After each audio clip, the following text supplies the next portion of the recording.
If you veer off the beaten path on the fringes of Layton and Syracuse, chances are you'll find Kevin Perry. It's actually unfortunate how few people explore their own backyard. He's made it his mission to dive right into what used to be a body of water, but boats have long had no use here. The transportation of choice for this professor of atmospheric sciences at the U, a bicycle known as a fat bike, a research tool necessary to traverse Farmington Bay, and Kevin invited us along for the ride. And we are now at least 4 miles away from any water in Farmington Bay. Water flowing from the Jordan River used to spill into this lake bed, but now the narrow channel pools somewhere on the far side of Antelope Island. The lapping waves of this former marshland coming only from the heat radiating off its stark surface. And that's where the real problem is revealed. What looks like a packed, hard, salty playa can actually be pretty fragile. So here we have a place with a very thin, shallow crust. It's very fragile. When the wind comes along, it starts to pulverize this. As we pedaled, Kevin pointed out again and again dust hotspots, places of particular concern that he believes make up as much as 9% of the now exposed lake bed.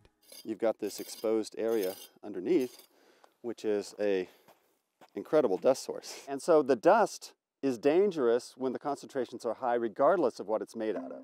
Dangerous now to the young, the elderly, and those with breathing issues. Potentially deadly down the road as this dust is filled with cancer-causing, naturally occurring arsenic. 10 years ago, we weren't talking about dust plumes coming off of the Great Salt Lake. And it may take a decade to turn things around. This is a portable wind tunnel. It simulates wind speeds of up to 40 or 50 miles an hour. Kevin uses his bi-weekly research equipped with a state-of-the-art dust storm simulator to educate colleagues, the general public, and really anyone who will listen about the ticking time bomb that's not far off. The blade is going to spin from 0 to 6,000 RPMs over about a 5-minute period.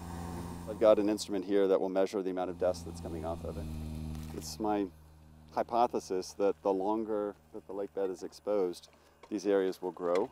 So here we have the ring where it was sealed and that sand was moving around, and it would have been a lot worse, but there's still crust there. On this sample, we learned what wind speed would be required to generate dust from this spot, and we learned that this spot right here has a lot of potential for being a dust source. For a cautionary tale on Utah's unwritten future of the Great Salt Lake, look no further than 600 miles to the southwest and a century into the past. California drained Owens Lake, essentially poaching the water from the Sierra Nevada to fuel growth in Los Angeles in 1913.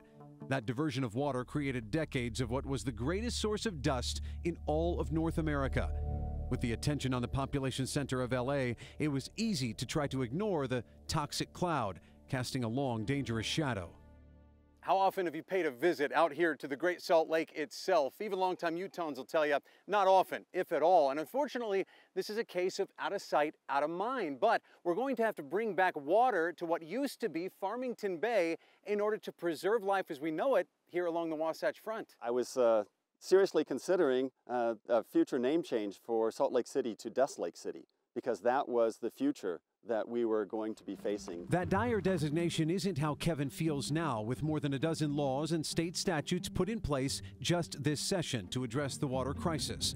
And it's not just about the dust, it's the fragile ecosystem. It's millions of migratory birds that stop and feed here in northern Utah.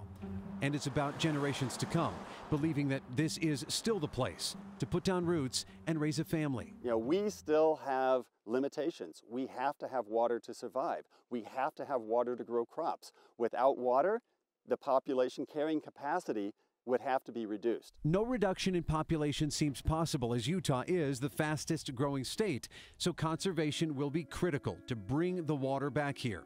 If you ask, will the dust really impact me? It will impact everybody from Tremonton to Brigham City to Ogden, all the way down to Salt Lake City and Provo.